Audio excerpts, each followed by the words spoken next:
I was about 2 miles from the house coming home from work, and my phone rang. Of course, I seen it was Jeremy, and didn't give it much thought. I answered it, and Jeremy told me, he said, "Dad, I've got some pretty bad news." He said Emily was on her way to St. Louis, her and the kids, and said she got up by Mount Vernon and her car hydroplaned, and she went across the median, got hit head on by a semi, and then spun sideways and hit by a small bus. And he told me, he said, "It don't look good." He said, "Jaylee," they was having to do CPR on Jaylee because her heart had stopped. But they did get her heart restarted. And he said, "Wes is unconscious."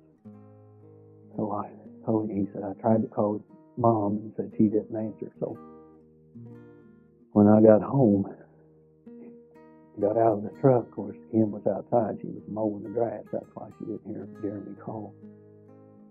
And she seen I was crying.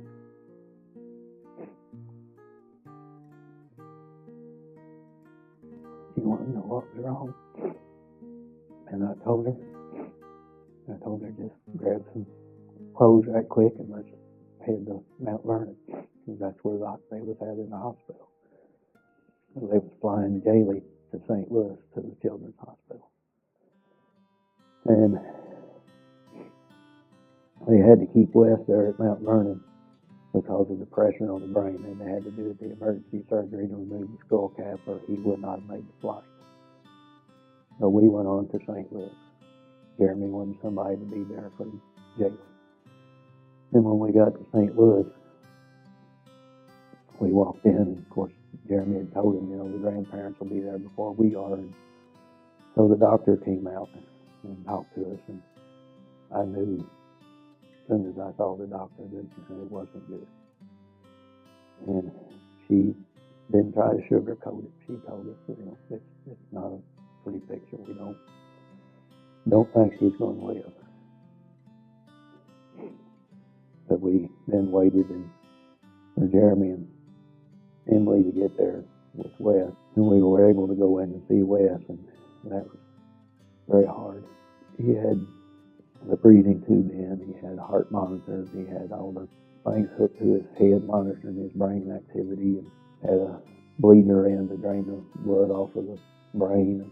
We've had many ups and downs. As you know, I would send you a text and it wouldn't be a minute and things was changed. It's been a struggle, a long road. But that little boy,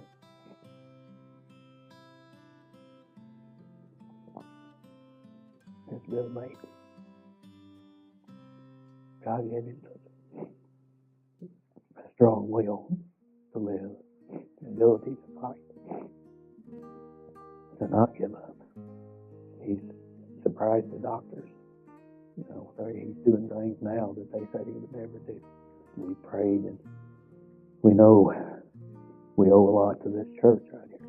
Through it all, even though we were down there a couple 100 miles apart, we could feel your presence. We could feel the power of the prayer. And God is faithful. He cherishes the prayers of the saints. And He knows the prayers that come from the heart.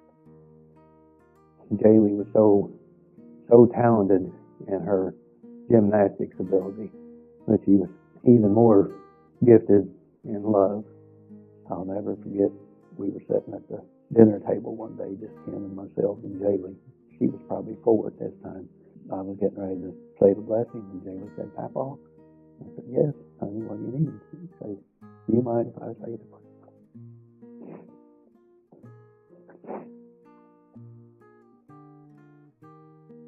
We told Jaylee, sitting in the back seat, and we have a CD player on, and she loved to sing.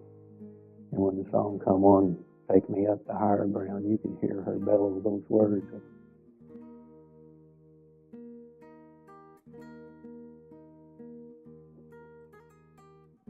And that's something that we've got for the rest of our life to cherish the hang to, and also to know that God answered it.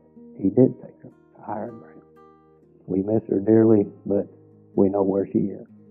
And we know that one day, again, we'll see her. God knows His plans. He knows what the future holds. And I just trust in Him. And, they're just, our children, grandchildren are just loaned to us from God. They belong to Him. He's the creator of life, the sustainer. And I just trust in His perfect will. During Toyota shutdown, normally him and I will go to Branson or down to Nashville or someplace. But for some reason, I told her, let's just stay home. Let's go back home, visit your mom, take the grandkids up there. I'm so thankful.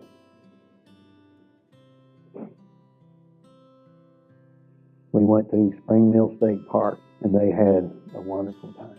We had a beautiful day.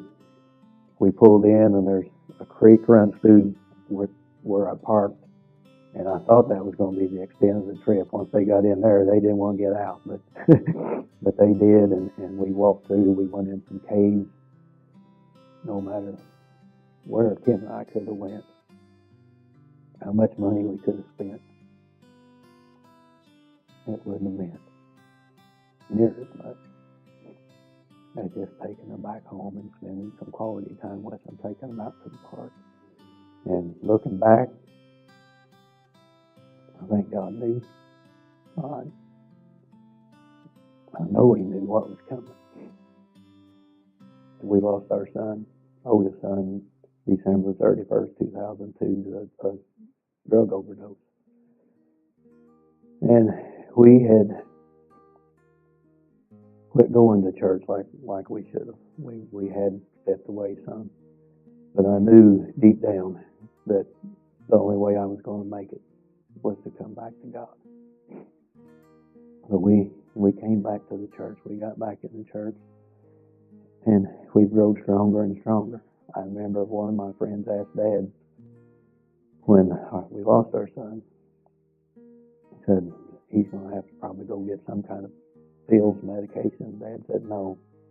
He said he knows where his strength lies. And I'm glad I heard him say it. Because it was an awakening.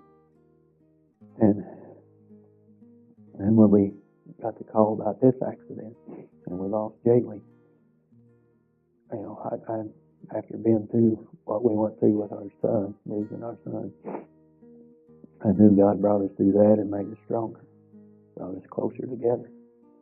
And I knew from that experience that it was only going to get better. God, as I've told you, He's got a perfect will and a perfect plan. We don't know what the future holds. We don't know why things happen the way they do. But without hope and faith in God, there would be no hope. There's no doubt in my mind who's in control. And anybody that has any doubt, if they'll just come and talk to us and see Little West and see what we've been through, and to know the people that's been praying and how those prayers are being answered, I don't see how they could ever doubt again. God is faithful.